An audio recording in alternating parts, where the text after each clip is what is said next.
Hello दोस्तों, कैसे हैं आप सब। स्वागत है आपका सीबीसीडी एंड एमपी एग्ज़ाम में। जैसा कि आप सभी लोग जानते हैं कि हमारे एग्ज़ाम का टाइम बहुत ही नज़दीक है, तो अब हमें ऑब्जेक्टिव क्वेश्चन पढ़ने की बहुत ही आवश्यकता है। तो चलिए आज के सेशन को स्टार्ट करते हैं। तो आज के हम अपने पहले क्वेश्चन से स्टार्ट करेंगे। हमारा जो पहला क्वेश्चन है वो ये है कि भारत के पहले सुपर कंप्यूटर को क्या कहा जाता था। आप सभी लोग जानते होंगे कि भारत के पहले सुपर कंप्यूटर को क्या कहा जाता है, परम। चलिए चलते हैं अगले नेक्स्ट सेकंड नंबर के क्वेश्चन पर। सेकंड नंबर क्वेश्चन में ये पूछा गया है कि कंप्यूटर शब्दावली में यूनिवैक का अर्थ क्या है। ऑप्शन पढ़ेंगे universal automatic computer, second option दिया है यूनिवर्सल अरे कंप्यूटर, थर्ड ऑप्शन में दिया है unique automatic computer, fourth option में दिया है unique automatic vacuum tube computer. तो इसका आंसर हो जाएगा हमारा कौन सा, यूनिवर्सल ऑटोमेटिक कंप्यूटर। चलते हैं हम अपने अगले थर्ड क्वेश्चन की ओर। थर्ड क्वेश्चन की ओर बढ़ते हैं। देखेंगे मैं अपने अगले थर्ड क्वेश्चन को कि डिफरेंशियल इंजन का आविष्कार किसने किया था। ऑप्शन पढ़ेंगे एडा लवलास, चार्ल्स बेबेज, जॉर्ज बूल, हरमन हॉलरिथ। तो जो हमारा डिफरेंशियल इंजन का आविष्कार किया था वो किया गया था हमारे हरमन हॉलरिथ के द्वारा। चलते हैं अगले नेक्स्ट क्वेश्चन की ओर। चार्ल्स बेबेज के द्वारा हमारा कंप्यूटर के जनक माने जाते हैं, इन्हें कंप्यूटर का पिता कहा जाता है। चार्ल्स बेबेज को यही कंप्यूटर के जन्मदाता भी हैं। अगले नेक्स्ट क्वेश्चन फोर्थ नंबर के क्वेश्चन को पढ़ते हैं। तो कौन सा उपकरण कंप्यूटर के मुख्य घटकों के बीच संचार को सुगम बनाता है। ऑप्शन पढ़ेंगे वसेज, सेकंड ऑप्शन दिया है कंसिक्यूटिव, थर्ड ऑप्शन दिया है कनेक्टर्स, फोर्थ ऑप्शन दिया है ट्रांजिस्टर।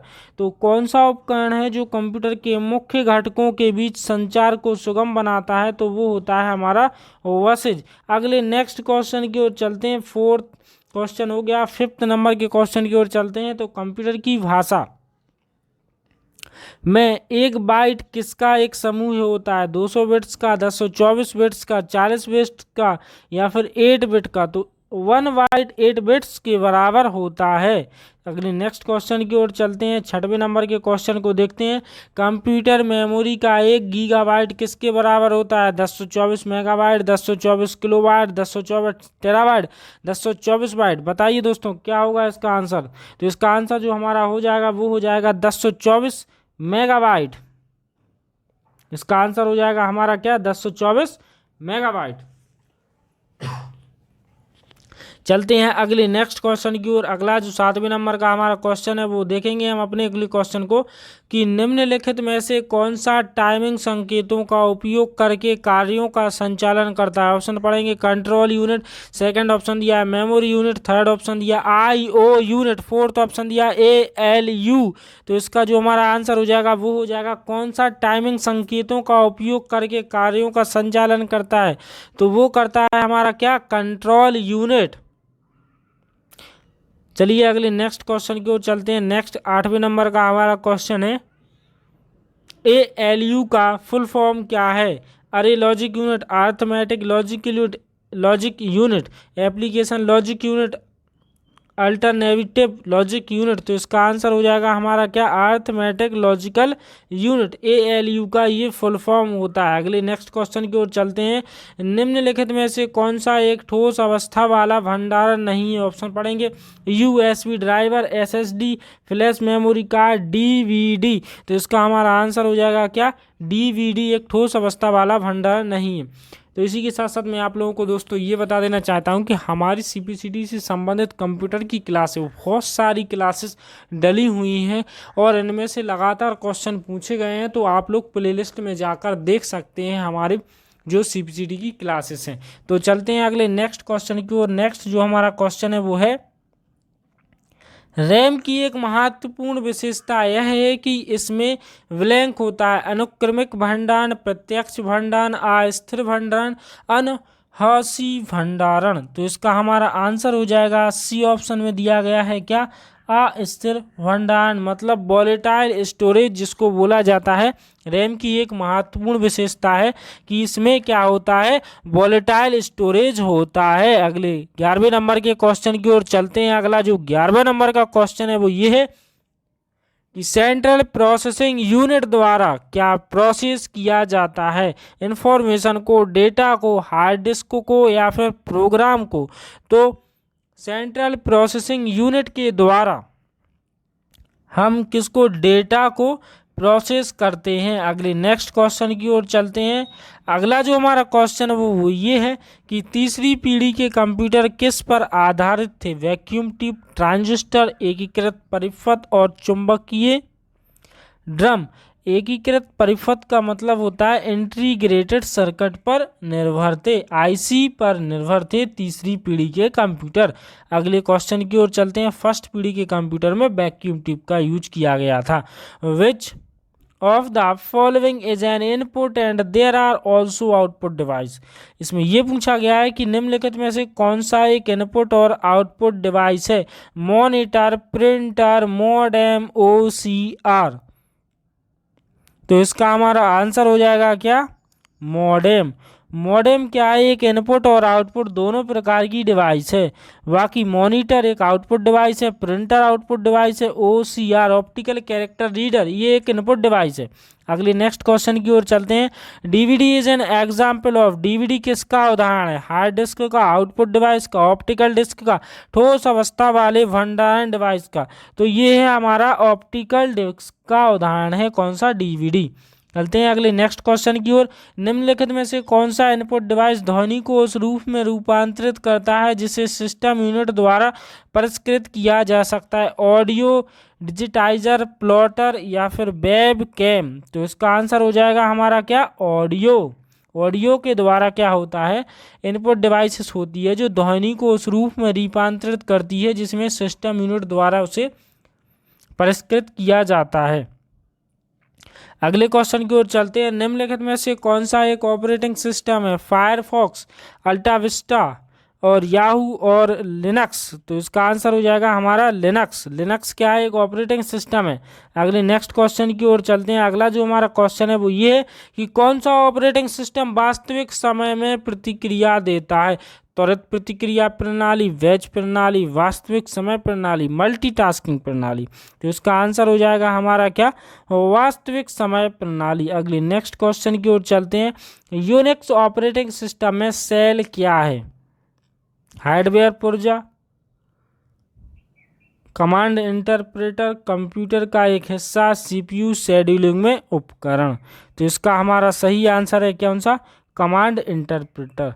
अगले नेक्स्ट क्वेश्चन की ओर चलते हैं। एक नया प्रोग्राम इंस्टॉल करने के बाद या कॉन्फ़िगरेशन में परिवर्तन करने के बाद निम्न में से कौन सा विकल्प लागू किया जाता है। ऑप्शन पढ़ेंगे हम, shut down, sleep, restart, hibernate. तो इसका आंसर हो जाएगा हमारा कौन सा, रीस्टार्ट। अगले क्वेश्चन की ओर चलते हैं। अगला हमारा जो क्वेश्चन है वो ये है कि प्रक्रिया प्रबंध, भंडारण प्रबंध, आईओ प्रबंध और सुरक्षा किसकी कुछ विशेषताएं, स्प्रेडशीट प्रोग्राम की, डाटा प्रोसेसिंग प्रोग्राम की, ब्राउजर की या फिर ऑपरेटिंग सिस्टम की। तो ये सभी जो विशेषताएं दी गई है ना, प्रक्रिया प्रबंधन, भंडारण प्रबंधन, आईओ प्रबंधन, सुरक्षा, ये सभी जो विशेषताएं हैं ये हमारी किसके अंतर्गत आती हैं, जैसे प्रोसेस मैनेजमेंट करना, स्टोरेज मैनेजमेंट करना, IO operation, input output management करना, सिक्योरिटी इत्यादि जो हमारी विशेषताएं आती हैं वो ऑपरेटिंग सिस्टम के अंतर्गत आती हैं। अगले क्वेश्चन की ओर चलते हैं। निम्नलिखित में से कौन सा एक एकल उपयोगकर्ता ऑपरेटिंग सिस्टम है जिस पर एक ही व्यक्ति एक बार में उसको यूज कर सकता है, यूनिक्स, लिनक्स, एमएस डॉस, कैसिलिनक्स, एक्सिनिक्स। इसको पढ़ेंगे तो इसका जो हमारा आंसर हो जाएगा एमएस डॉस, जिसको एकल क्या बोला जाता है, उपयोगकर्ता ऑपरेटिंग सिस्टम बोला जाता है। अगले क्वेश्चन की ओर चलते हैं। निम्नलिखित में से क्या ऑफिस सूट का हिस्सा नहीं है, database, spreadsheet, file manager, word processor. तो इसका जो हमारा सही आंसर हो जाएगा वो हो जाएगा क्या, फाइल मैनेजर। ऑफिस सूट जो है वो फाइल मैनेजर का हिस्सा नहीं है। अगले नेक्स्ट क्वेश्चन की ओर चलते हैं किस मेन्यू में से आप एक एमएस वर्ड दस्तावेज में लेख और पाद सम्मिलित कर सकते हैं? Format menu, tool menu, insert menu या फिर व्यू मेन्यू? तो इंसर्ट मेन्यू के द्वारा हम इंसर्ट कर सकते हैं।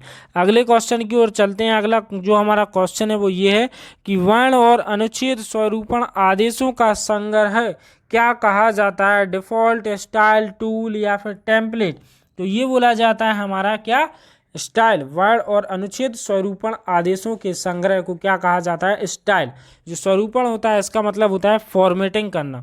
अगले नेक्स्ट क्वेश्चन की ओर चलते हैं। एमएस वर्ड में कौन सा इंडेंट मार्कर पहली पंक्ति को छोड़कर सभी पंक्तियों को नियंत्रित करता है? शीर्ष indent marker, via indent marker, hanging indent marker, दाया इंडेंट मार्किंग?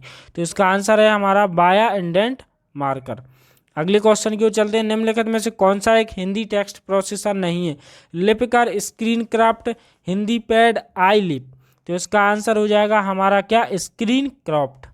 अगले क्वेश्चन की ओर चलते हैं। निम्नलिखित में से कौन सा एमएस वर्ड में डायलॉग बॉक्स खोलने के लिए एक शॉर्टकट की है?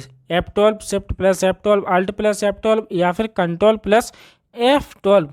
तो कंट्रोल प्लस F12 के द्वारा हम डायलॉग बॉक्स खोल सकते हैं। अगले क्वेश्चन की ओर चलते हैं। अगला जो हमारा क्वेश्चन है वो ये है कि एक तस्वीर को वेब पेज पर प्रसारित करने के लिए कौन सा टैग उपयोग किया जाता है? पिक्चर, इमेज, IMG या SRC? तो IMG। एक तस्वीर को वेब पेज पर प्रसारित करने के लिए जो टैग का यूज किया जाएगा वो IMG टैग का यूज किया जाएगा। अगले क्वेश्चन की ओर चलते हैं। एक डेटाबेस MS एक्सेल में प्राथमिक कुंजी का उद्देश्य क्या होता है? मतलब MS एक्सेल में जो फर्स्ट कुंजी है उसका क्या उद्देश्य है? डेटाबेस को अनलॉक करना, डेटाबेस का एक नया नक्शा प्रदान करना और विशिष्ट रूप से रिकॉर्ड की पहचान करना, डेटाबेस ऑपरेशनों में स्थिरता करना। तो विशिष्ट रूप से रिकॉर्ड की पहचान करना डाटाबेस MS एक्सेल में प्राथमिक कुंजी का उद्देश्य होता है, विशिष्ट रूप से रिकॉर्ड की पहचान करना। अगला जो हमारा क्वेश्चन है वो ये है कि MS एक्सेल में किसी टेक्स्ट फील्ड की अधिकतम लंबाई कितनी होती है? 120, 255, 265 या फिर 75? तो ये होती है 255। इसी के साथ साथ दोस्तों जो आज की जो हमारी क्लास है वो होती है समाप्त। मिलते हैं हम कल अपने इसी समय शाम 7 बजे। तो जय हिंद, जय भारत दोस्तों। बने रहिए हमारे साथ CBCD एंड MP एग्जाम में।